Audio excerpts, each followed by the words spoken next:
Hello and welcome to tonight's meeting. My name is Councillor Callum Nimmo, and I will be chairing tonight's meeting.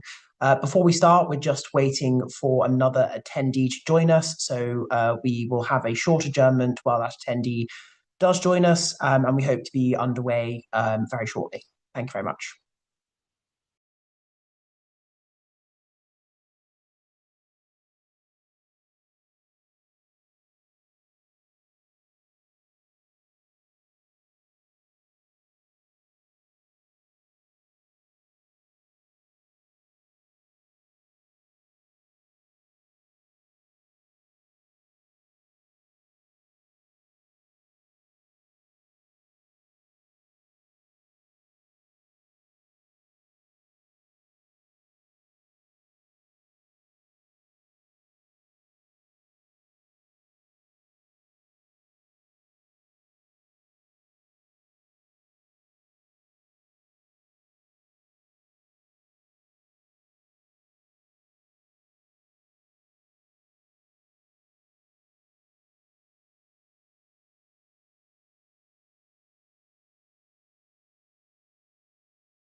Hi, Chair. We've got the applicant in the room now. Excellent. Thank you very much, everyone. So, welcome to tonight's meeting. I'll bring the adjournment to an end. My name is Councillor Callum Nimmo, and I will be chairing tonight's meeting. And if I lose connection, Councillor Borakwan will be taking over from me. Before we begin, there are some housekeeping points to cover. So, just to note, the meeting is being live streamed on YouTube, and by taking part, you are consenting to being recorded. And also, please can officers introduce themselves before speaking for the first time? And would everyone please use their microphones? So let's proceed to the agenda. So I now move on to item 1 of the agenda, which is apologies for absence, of which there are none. Item number 2 is declarations of interest. So do any members have declarations of interest? No, Chair. None from me. No, excellent. Thank you very much. So moving on to item number 4, which is Cucina, 794 Fulham Road, London, SW6 5SL. So I'd like to ask everyone participating to introduce yourself as I call on you. So we should have with us Faizan Kareem, who's the premise license applicant. Hi all, yes, it's Fazan Karim here, and I am the applicant, that's right. And very apologies for the last minute hiccup because my agent couldn't join the call because of some personal emergency, so I'll be representing myself now. No problem. And sorry, Mr. Karim, can I ask if it would be possible for you to turn your camera on throughout the Yes, let me do that. meeting? Thank you. Yeah, sure. Secondly, we should have with us Neil Gardiner, who is the interim licensing officer. Good evening, Chair, Present, and thank you. Thank you. And also Safa Hussain, who is the legal advisor. Good evening, Chair. Thank you. And now turning to the objectors. So objecting, we have with us Alex Cree. Yeah, hi there. Thank you very much. And Jerry Birmingham as well. Yes, that's me. Thank you very much. So just turning to some procedural points. So before we consider the application today, may I confirm that in addition to the main agenda, supplementary agenda A was published on the 4th of March 2026, namely earlier today. And I will quickly explain the procedure the committee will follow. So we will hear from the following. First of all, the licensing officer will introduce the application. Then we will hear from the residents objecting, and then finally the applicant. So usually each party will address the committee for a maximum of 5 minutes. Following the presentation by all parties, the committee may ask questions of any other party or other person present at the hearing. Except committee members, no party has the right to ask questions of any other party at any time during the hearing. And following the presentation and questioning, each party will be allowed a maximum of 3 minutes to sum up their case or representation. And then the committee will retire for deliberations, and upon its return, I will announce the committee's decision. So first of all, can I please ask Neil Gardiner, the interim licensing officer, to introduce the application. Thank you, Chair. On the 7th of November 25, the Licensing Authority received an application for a new premise licence in respect of the premises known as Cucina, 794 Fulham Road, London, SW6 5SL, submitted by Aswad Iftikhar on behalf of the applicant, Faizan Karim. Due to 2 issues with the application, the 28-day consultation period was recommenced on the 16th of December 25. A copy of the application form, plan and supporting statements can be seen at Appendix 1, which is page 11 of your agenda pack. An aerial map of the site and surrounding area can be found at Appendix 2, which is page 22. The licensing section received 13 representations objecting to the licence application, and a copy of these representations can be seen at Appendix 3, which is page 26.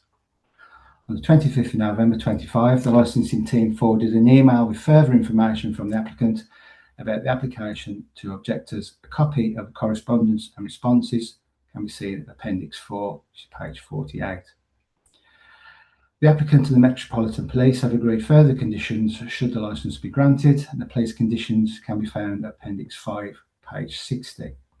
Supplementary agenda item. supplementary agenda item A, supplied today, is an index map of neighbouring licensed premises.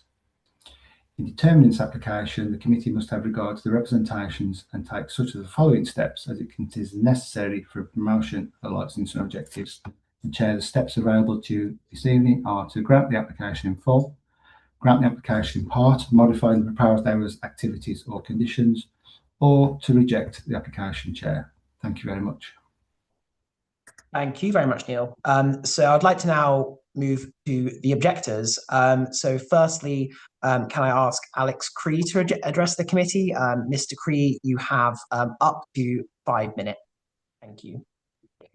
Yeah, thank you. So yeah, just for context, I obviously live in the building above where the licensing has been proposed. So I've got a few points here just from an email that I had sent previously. First one is covering points that are kind of prevention of public nuisance. So obviously with late operating hours, the application takeaway has asked to go on until midnight on weekdays and 2 a.m. on weekends. I don't think that's suitable at all for a residential building. Myself and my partner live in one of the flats, and there's 2 other working professionals in the other 2 flats that are directly above the takeaway. The extended hours will generate significant noise and disturbance. So we'll be affecting, all 4 or more kind of working professionals who are in the building, and also residents who are close by, which I believe Jerry is as well. Noise from delivery drivers as well. I don't know how well you kind of know the area. Their premises is right next to a zebra crossing. So not only are there going to be lots and lots of takeaway drivers there at all sorts of time of night, but also in terms of like a safety issue as well. I see how the takeaway drivers get towards those buildings and they kind of go up onto the curb, up onto the residential pavement, which is again a massive safety issue to have a takeaway there. As you said, the noise from those delivery drivers, I know I myself, I'm a man, so maybe affects me less, but I know my partner raised a concern of, if there's lots of Uber Eats drivers and delivery drivers and lots of people who've been on nights out and are queuing up outside of this, what could be takeaway, it's going to be a massive problem, and they're not likely to feel safe when they're coming home at night, especially. A big one for us was the noise and pollution from the extractor vent. There's been separate kind of emails going back and forth. All of us are opposing to the vent itself that has been already built. I believe it was built prior to having any kind of approval. I don't know if those documents have been put into this meeting itself, but it's absolutely massive. It's a massive eyesore. When they were testing it out, it was extremely loud, and obviously as a resident living above a takeaway that's going to be operating until 2 a.m. on the weekends, especially, a massive red flag, and obviously something that's going to affect kind of well-being. So yeah, that's a big part of it as well, was the extractor vent. It's right next to my bedroom window and also flat 1 bedroom window as well. I believe flat 3 as well. It's kind of right next to it as well. The person living in flat 1 had sent some measurements about exactly where that extractor fan is. And we don't believe that's kind of in line with any kind of regulations, and again, kind of against all, massive objection from us, essentially. Obviously kind of visual and environmental impact of that rear vent. It's visually intrusive. It's a horrible metallic mushroom shaped thing, which again, like I said, it looks massive, and it's just not in keeping with the rest of the kind of the view that you can see out towards the back of our building. The installation works themselves were going on very late into the evening. I don't know if and when, how much of that more will be going on. But again, just yeah, a public nuisance essentially. I've mentioned it briefly there, but yeah, public safety with the takeaway entrance being adjacent, sorry, to the zebra crossing, causes all sorts of risk. It's right next to a mini roundabout as well. Traffic incidents, pedestrians trying to cross that road. As I said, our entrance door to our building as well is right next to that zebra crossing. So the more people, the more vehicles that are parked right there, and I know that the takeaways drivers do it, the more issues there are going to be. All right, that's sorry, 2 questions. That's 5 minutes, but thank you very much for your representation. No problem. I would now like to ask Jerry Birmingham to speak and address the committee. You have up to 5 minutes. Thank you very much. On mute. Thank you very much. Yes, obviously we're going to cover something like the same grounds, but maybe I could start off by going through the timeline that we have leading up to this date, because on the 10th of the 7th last year, a takeaway shop asked the leaseholders next door to contribute towards putting a high-level extraction system in. The extraction system that the gentleman was talking about was installed on the 20th of the 8th, which I think I've sort of flashed the picture. It's quite a monster. It's the monster to us, but of course it's a monster to part of Oxbury Avenue as well. This is number 10 or 20, what he's viewing. As you can see, it's very, very close to several doors, several windows, and according to my reading of the rules, actually against the rules. But that I understand is for planning. But the takeaway business sent a letter an email to the people upstairs explaining why he'd done the low-level extension. Not very well, but he did explain why he'd put in the low-level one. Then on the 27th of the 8th, the planning permission was submitted for this extractor. This has been withdrawn. Then on the 1st of the 9th, one of the residents sent a letter objecting most strongly to this installation. So we're just sort of explaining roughly the timescale. We then go to the 7th of November when this license application was put in. The letter then was sent from the takeaway on the 25th of the 11th.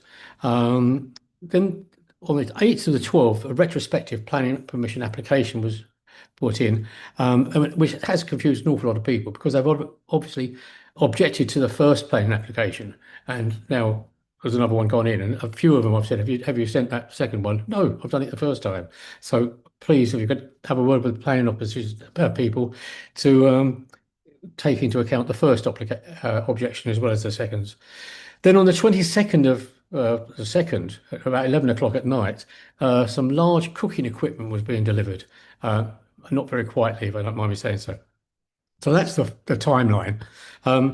Discussing where this place is, it's on the way to a palace, parks, and anyone going to these things are going to go past a takeaway, which is upsetting to a few people. The main problem with the problem is it's so close to several schools. Now, Sir Khan, in his attempt to reduce childhood obesity, he said that no new takeaway should open within 400 metres of school. That's for you to decide. And as the gentleman said earlier, the dangerous position of the door opposite pedestrian crossing. We all asked, why would anyone not want to open a takeaway on a pedestrian crossing, especially with the kebab kid just down the road was empty. It could have gone in there. It has everything working for it. There is also a restaurant up to rent in Fulham High Street. So again, why was it put on that corner right on the crossing? If I just take some facts, the door of the restaurant to the crossing is 2.34 metres. It's not too bad a space. But there's a lamppost just to the left of that, and that's only 1.4 meters. So it doesn't take too much to block that space. The thing is, who would be responsible if someone did die or had a serious accident because people couldn't get off the crossing? As the gentleman said earlier on, it's on a mini roundabout, and people who've queued up for ages to get to that point, when they come around that corner, you can hear the noise of the engines speeding away just because of the frustration of waiting so long in the jam. I mean, we have got zigzags, double yellow lines, railing going around the corner, the pedestrian crossing. I mean, it is a very, very busy junction. And of course, another thing was mentioned about the congestion, applying it was the evening only, but we were on the way to Craven Cottage, a Fulham football club. There's big crushes when they're playing, be it Saturday or in the evenings. There's also school times, rush hours. Thank you, Mr. Birmingham. I'm afraid that's 5 minutes, Okay. but you will have a chance to sum up and we can ask some questions as well later. So next, I'd like to ask the applicant, Faizan Karim, to speak. You have up to 10 minutes to address the committee. Thank you. Right. I'll try to keep as short as possible because obviously this time won't be enough to address all the representations. I've done that in very much detail in the supporting document that we've already provided. So I would like everybody to basically refer to that. And I understand the distress the whole situation have caused, because when I moved in, this was basically a running cafe slash takeaway, and they were doing all delivery options and they didn't had any planning permissions, anything in place. I was basically sold this. I took it over and I thought I'll do it the right way. I went in with all the planning permissions, applied for the planning permission, and then also applied for the licensing. Now, I will try to keep my answer very specific to the licensing application, which is basically the late night refreshments. Now, in terms of the extraction itself, that won't be running during the late night refreshment period. I've mentioned that in my supporting statement and also in my answer to the representations I've submitted. Now, I think it's Appendix 4 or 3. Right. So in that appendix, I've explained that extraction won't be running. Let me just pull that up real quick. Give me a minute.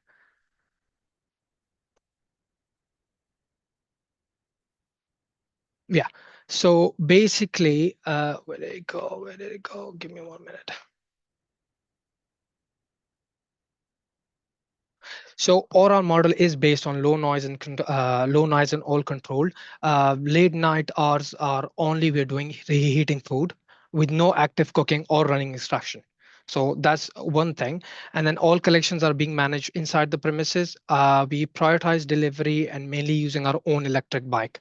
So the reason to use our own electric bike was so that delivery drivers are basically discouraged from waiting outside and getting all these Uber Eats and Just Eat deliveries. So we are not doing that either.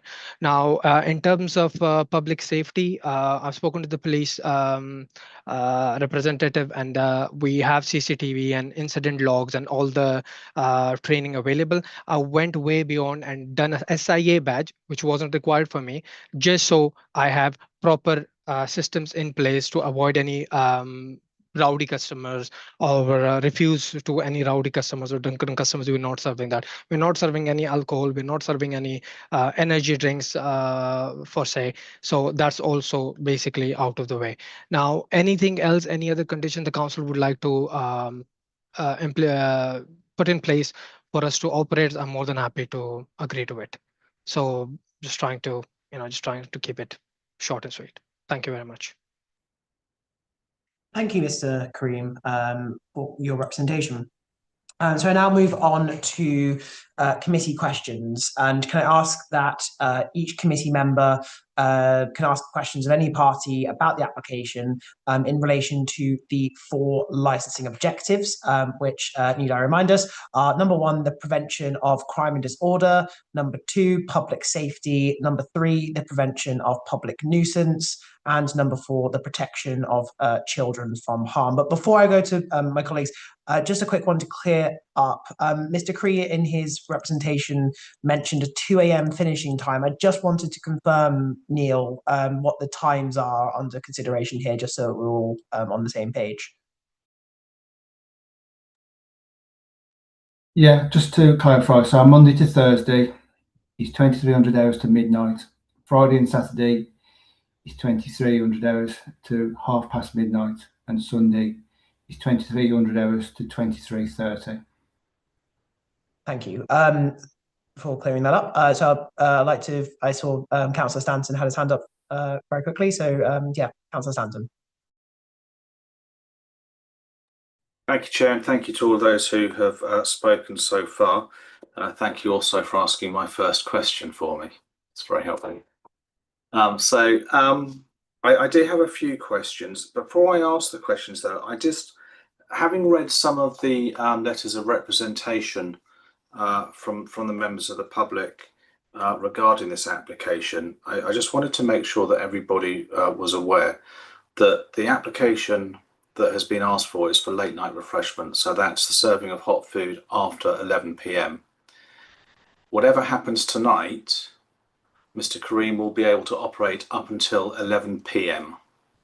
Right? Whether an application is granted tonight or it's not, that doesn't affect his running of his premises before that time. Okay, so I wasn't sure if that had been understood, so I just wanted to clarify that.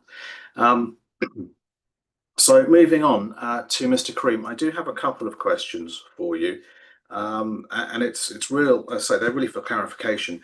I'm slightly confused because you referred to your submission regarding the bikes, where it says.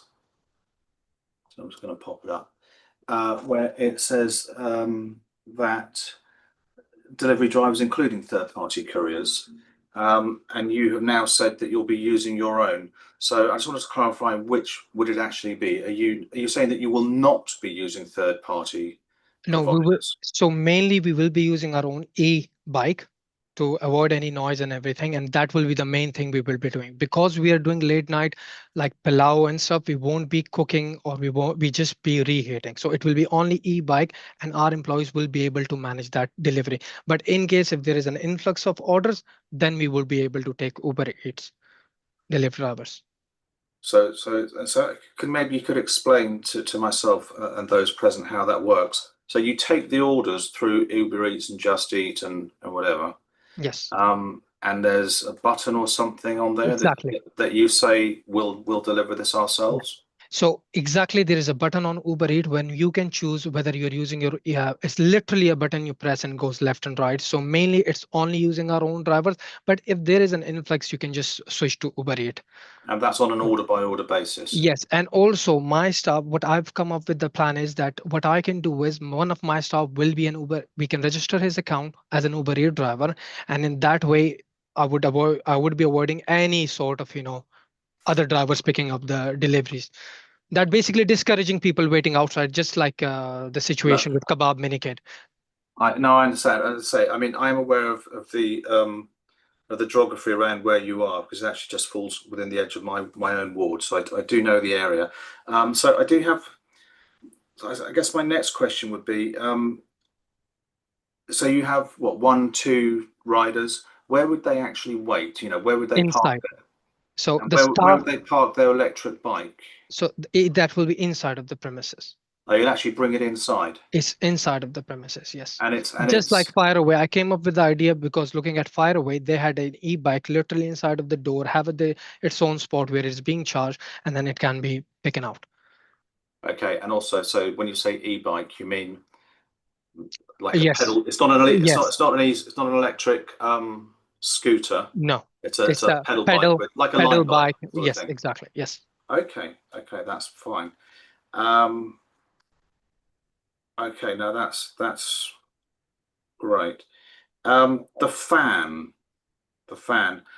You said the fan wouldn't be on late. No. So if you, I mean, do you have specific hours that you anticipate that the fans will be on? So mainly when we are doing cooking, for example, let's say one of the menu item is pilau rice. Now, when we cook that in bulk, that goes in a bain marie, and that can stay fresh for 2 hours, right? And that will be in a bain marie. So for the later hours, we're not even using that.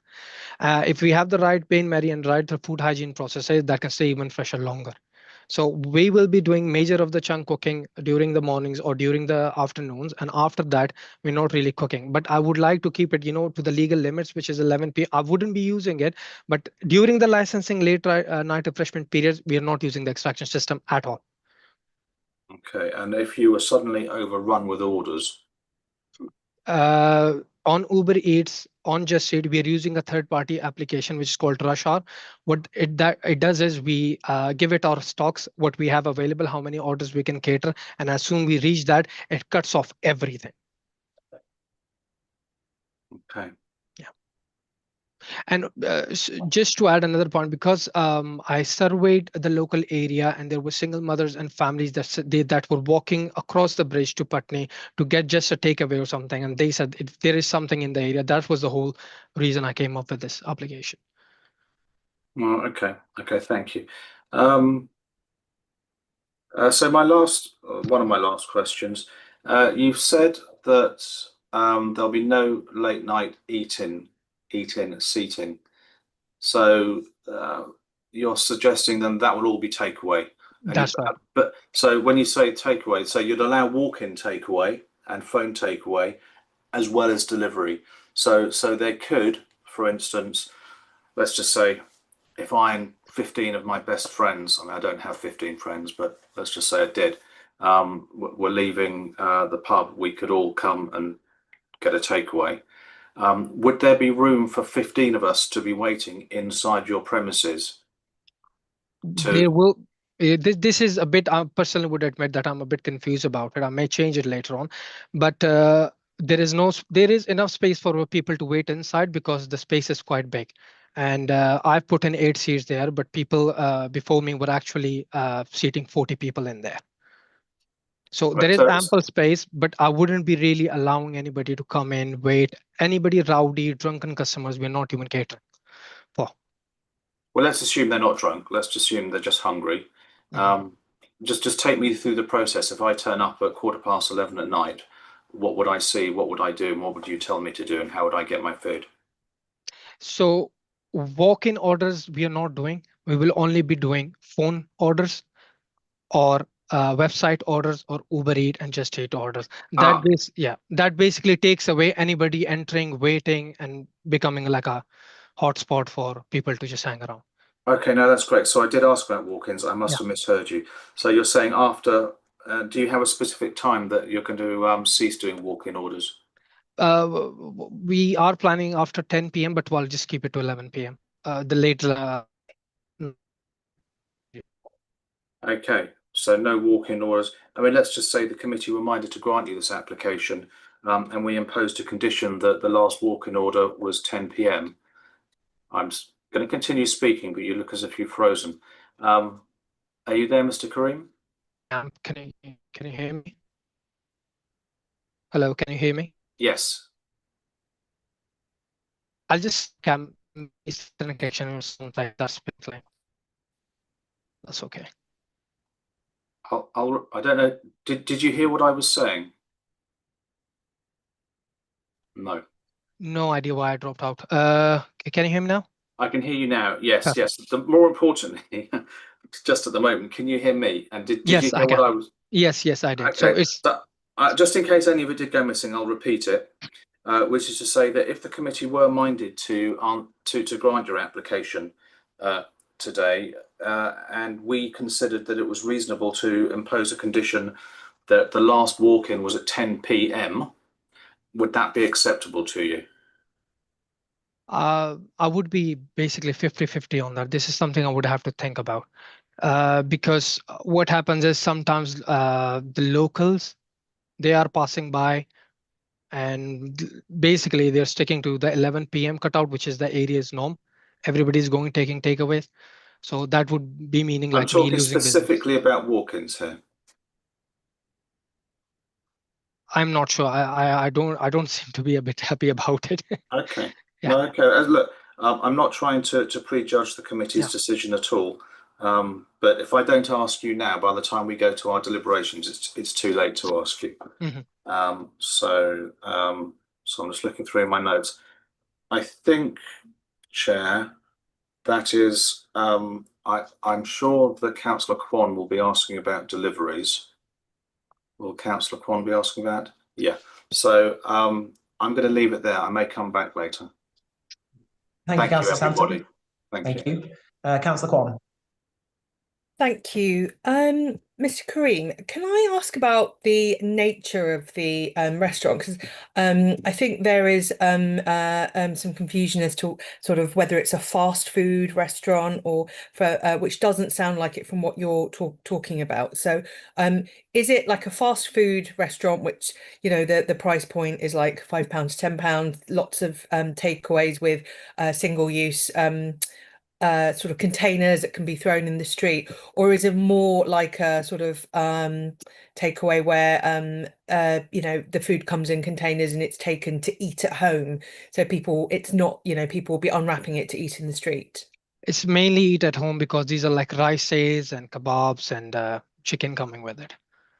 So, Right, okay. But if it's kebabs, it could be that sort of wrapped up so that there could be people who buy it. And I'm not saying that will necessarily happen, but there's a risk of that happening, and people have specifically mentioned it in their sort of objections that they've written in. So I wanted to ask you about it.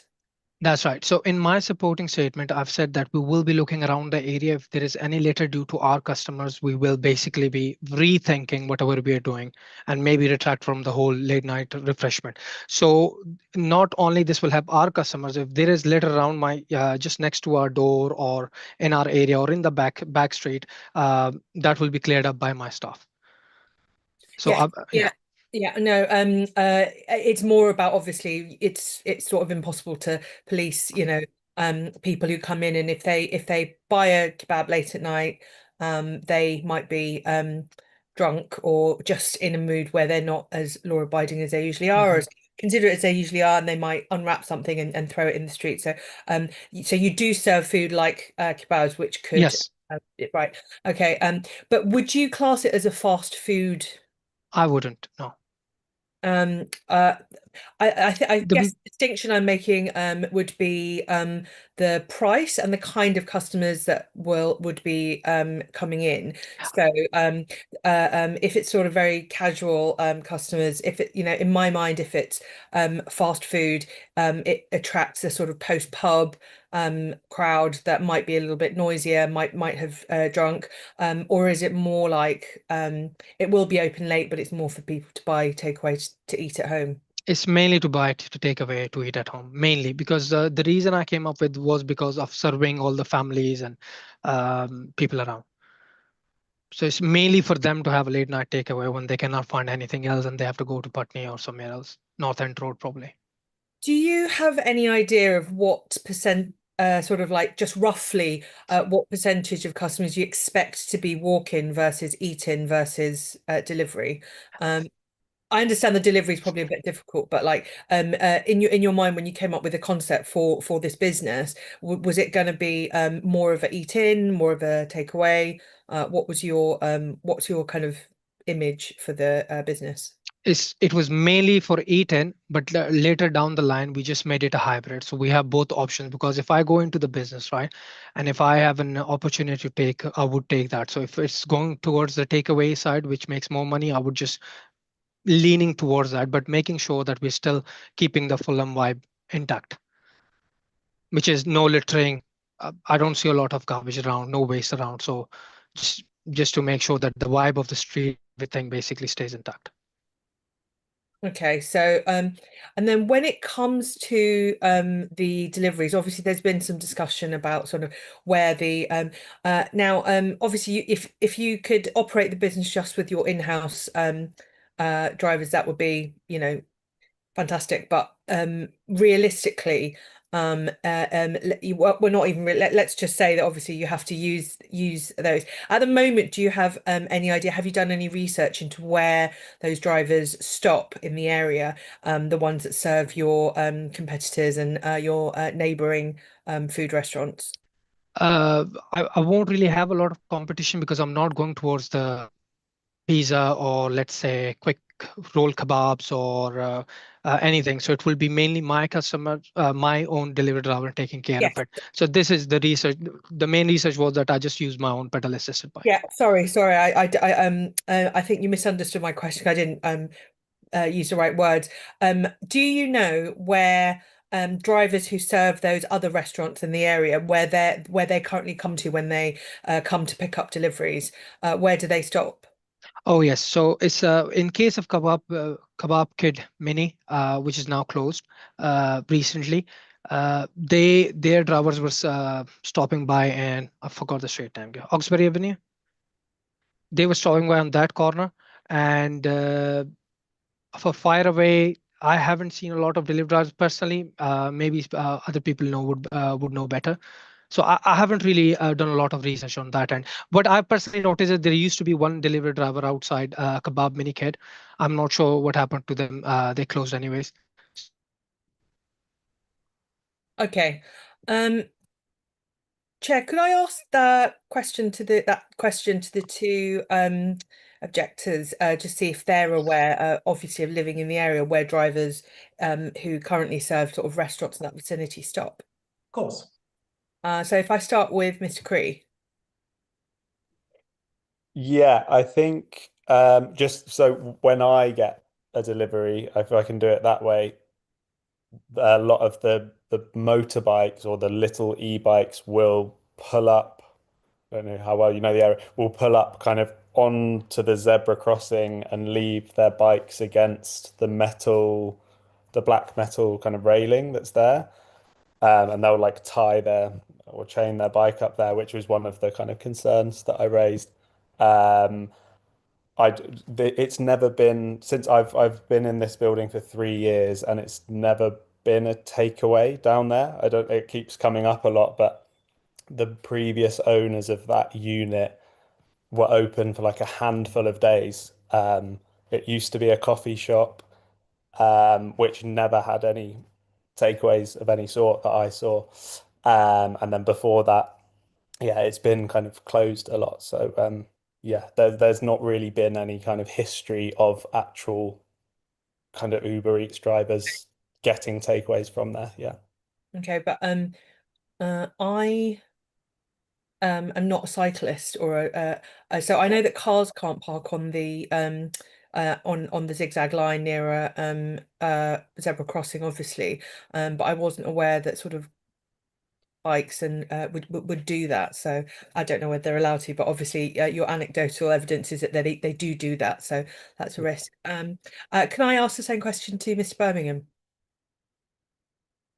Yeah, hi.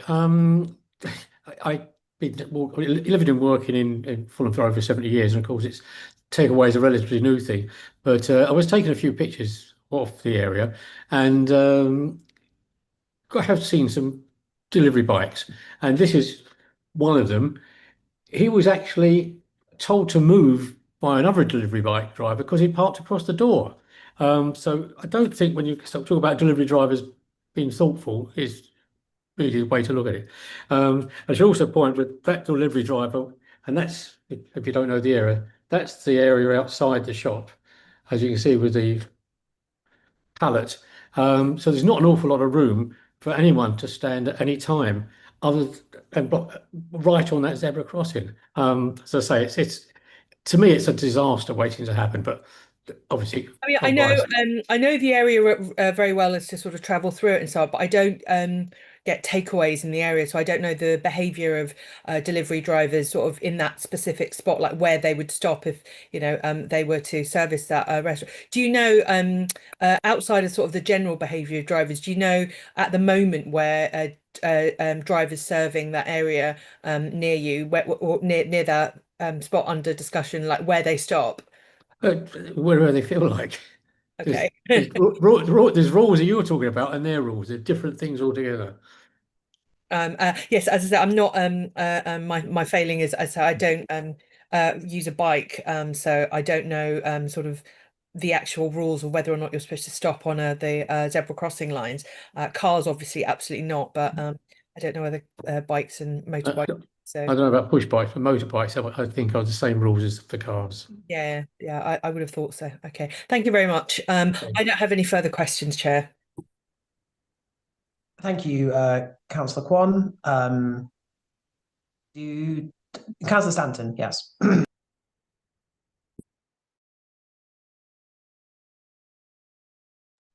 Mute. Every time. Sorry. Yeah, it's just a couple of very brief follow-up questions that I meant to ask.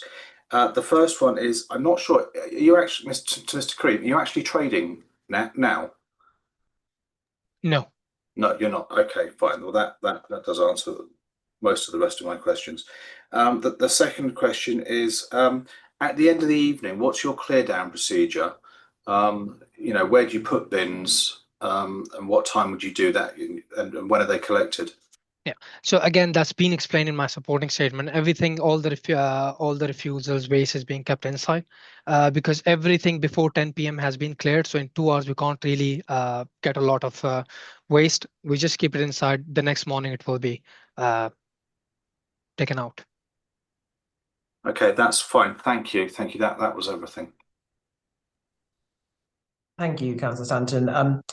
I mean, just a quick one picking up on the noise of the extractor bin, I guess has been touched on in the past, but you say that ordinarily you wouldn't be cooking, was it 10 p.m. if the rice stays there for 2 That's p.m. right.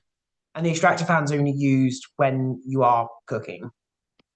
That's right. And it has a different setting. So if it's being run on low when I'm doing the last cooking, it won't have much noise. And I suppose following on the ilk that Councillor Stanton was, because I do recognise Mr. Birmingham, Mr. Cree's concerns regarding the extraction fans, particularly not only of noise, but also smell of food and such. I mean, how amenable would you be to some kinds of condition regarding the use of the extractor fan past a certain time? So let's say for the late night refreshment period, we can have a clear condition from now on that I don't have to use that extraction fan past 11 p.m. What is the late night refreshment time? So you're yeah, because we can't do anything before 11 p.m. Yeah, anyway. No, that's so don't good have to use that at all. Yeah, and just say that's And very good. there is an ongoing planning permission, and I'm happy to put in more silencers, anything to do if need be. But that's another ongoing planning. Well, planning that's application. Yes, completely outside of the scope. Yeah. Yeah. Well, no, that was the only further question I just wanted to clear up. So just if there's no further questions from members. No. Okay, so we can move to summing up. So I'm going to ask the parties to sum up in the order which they presented in. So firstly, Neil Gardiner, the interim licensing officer. Thank you, Chair. There's nothing further from me. Thank you very much. So now moving to the objectors. So firstly, Alec Free, you have up to 3 minutes. Yeah, so kind of touching on what I've said before, I think the main points would be yeah, the actual space in which the drivers have and waiting there at late night is just causing all kinds of problems, as Jerry said with some of his pictures as well, where they put their bikes and everything is just, yeah, it's a problem waiting to happen, especially the later on into night it goes. But no, I've kind of mentioned everything before, so nothing more to add. Yeah. Thank you, Mr. Cree. I would like to ask Mr. Birmingham to address the committee. You have up to 3 minutes to sum up. Thank you. I think not an awful lot more to say. It's been said by most people, but a couple of points. One is I've worked in Fulham for over 70 years, and I've actually heard nobody who's ever asked for a takeaway to be brought, any more takeaways to be brought into this part of Fulham. North End Road's got loads, but no one wants a takeaway around here that I've met, quite a few people. The only thing I can ask is that, especially with the kids going to school, could it start after 10 o'clock? Because as I say, Mr. Khan's trying to cut down on obesity. But if there's this lovely smell of kids going to school, they'll be thinking all day, "Mummy, please get me some lovely curries on the way home."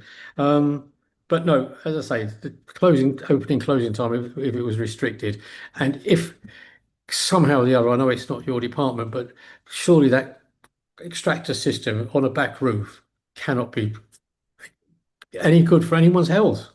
I mean, it's just a massive, great thing, blowing out an awful lot of fumes, despite what the manufacturers say.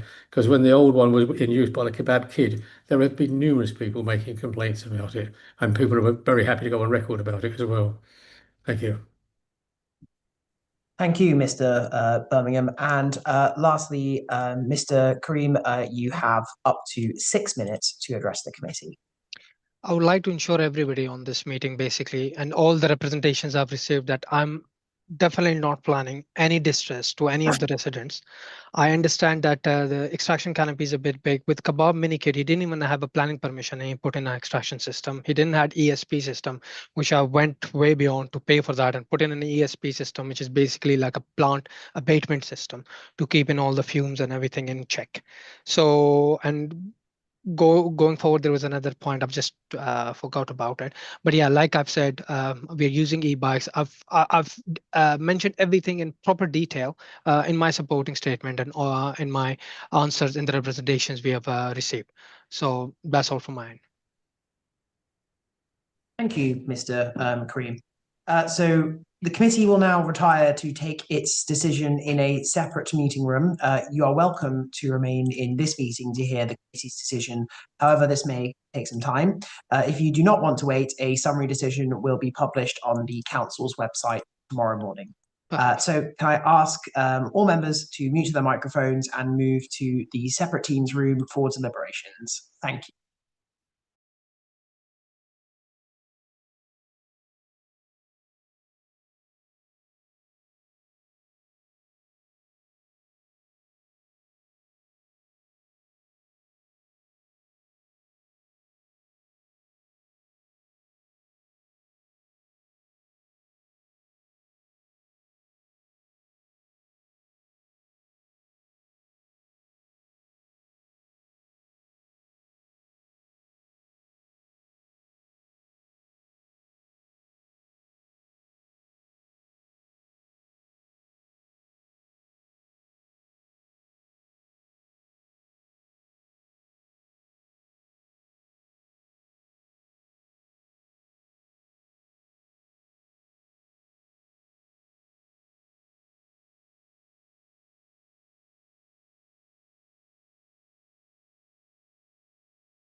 Good evening, everyone. So the committee has decided the following.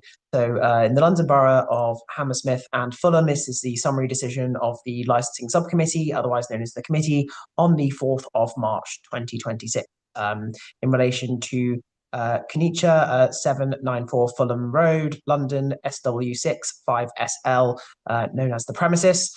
So the committee has considered an application for the grant of a premises license under the Licensing Act 2003 for the provision of late night refreshment, indoors only, otherwise known as the application. In summary, the committee has decided, after taking into account all of the individual circumstances of this case and the promotion of the 4 licensing objectives, to grant the application in full as follows. So firstly, the provision of late night refreshments, indoors only, Monday to Thursday, 11 till midnight, Friday to Saturday, 11 till half past midnight, and Sunday, 11 till half past 11. The hours open to the public will be Monday to Thursday, 8 o'clock till midnight, Friday to Saturday, 8 o'clock till half past midnight, and Sunday, 8 o'clock till half past 11.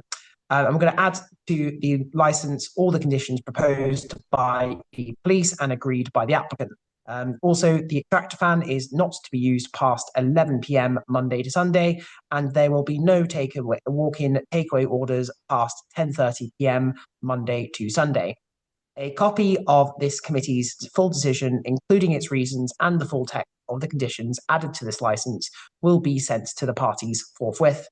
If the applicant or any other person who has made a relevant representation is unhappy with the decision, they are entitled to appeal to the Magistrates' Court within 21 days from the date of the notification of the full decision.